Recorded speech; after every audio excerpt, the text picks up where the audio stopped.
안녕하세요. 열심언니입니다. 내가 공공기관 그리고 공기업을 고집하는 이유는? 여러분은 공공기관, 공기업 하면 무엇이 떠오르시나요?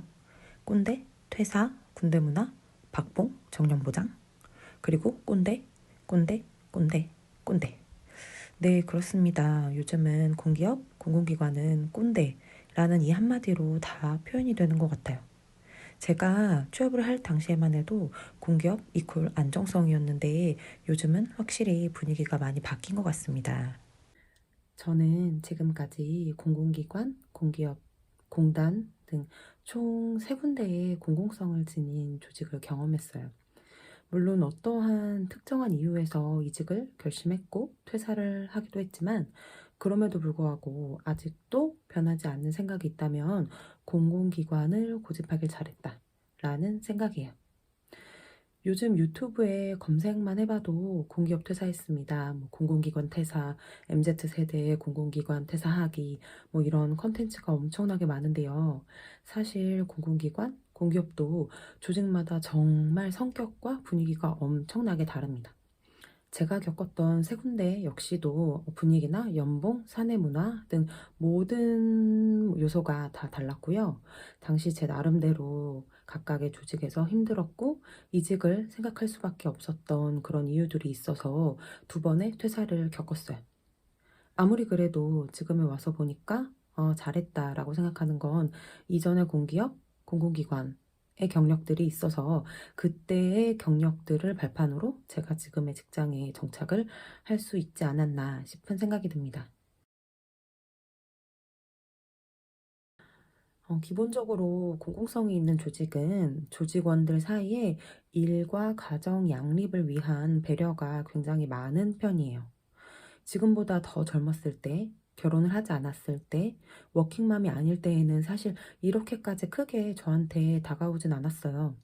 다만 제가 겪었던 3군데 조직 모두 일과 가정 양립을 위한 이런 분위기는 남녀 불문하고 정말 동일하게 적용이 되었어요. 그럼 누군가는 나랑은 먼 이야기야. 내가 결혼을 언제 할지도 모르고 더군다나 이 새는 언제 태어날지도 모르는데 그때를 위해서 지금을 내가 희생을 해야 되나? 라고 생각을 하실 수도 있어요. 물론 저도 그랬습니다. 심지어 저는 아기를 그렇게 좋아하는 편이 아니어서 결혼은 둘째 치고 제가 아기를 낳아서 키운다는 상상조차 해본 적이 없는 사람이에요. 그런데도 불구하고 지금 제가 워킹맘으로 이렇게 일을 하면서 또 육아를 하고 가정을 챙기고 있는 거 보면 정말 사람 일은 모르는 것 같아요. 경제 활동을 할 수 있는 시기를 따지고 보면 인구학적으로 만 15세부터 만 64세까지를 생산 가능 인구로 봅니다. 이렇게만 따져봐도 대략 우리는 삶에서 어떠한 형태로든 경제 활동을 하는 시기를 가지게 되고요. 최소 이런 시기가 30년 이상은 될 거예요.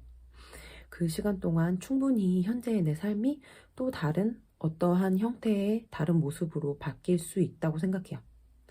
사회 초년생일 때는 단순하게 결혼이나 육아, 이런 뭔가 외부적인 어떤 요인에 의해서 어렵게 들어간 직장을 나와야 하거나 직장을 잃는 일이 없었으면 해서 저는 사실 공공기관을 고집했습니다. 특히 여성의 경우에는 우리 사회에서 경력 단절이 발생하는 경우가 굉장히 많잖아요. 그런데 지금 와서 추가적으로 드는 생각은 회사는 회사일 뿐, 회사를 나 자체랑 동일시하면 안 된다는 거예요. 그러기 위해서는 회사를 벗어났을 때 또 다른 나의 목표를 준비하고 공부를 할 수 있는 시간을 충분히 확보해야 되는데 사실 사기업에서는 이런 시간을 확보하기가 쉽지가 않은 것 같더라고요. 제 주변 친구들을 보면 공공기관, 공무원, 공기업뿐만 아니라 대기업, 은행, 외국계 기업, 협회 등 정말 누군가는 목표를 하고 선망을 하는 그런 다양한 조직에 근무를 하고 있어요. 이제는 다들 결혼을 했고 빠른 친구들은 저처럼 일과 육아를 병행하고 있는 친구들도 있는데 이러한 변화에서도 본인의 커리어에 큰 타격이 없이 조직 생활을 유지해가는 친구들을 보면 거의 공공성을 기반으로 한 조직에 근무를 하고 있습니다. 남녀 불문이에요. 요즘은 남자분들도 육아휴직을 꽤 많이 내는 추세입니다. 그럼 제가 지금까지 한 이야기를 듣고 이렇게 생각하시는 분들도 있을 거예요. 그럼 공공성 있는 조직에서 얇고 길게 그렇게 가라고? 라고 생각하실 수도 있어요. 하지만 자본주의 사회에서요, 자본주의 관련 책을 한 권이라도 읽어보신 분이 계시다면 아실 거예요. 꾸준히 들어오는 파이프라인 중에 가장 큰 파이프라인이 근로소득이라는 것을요.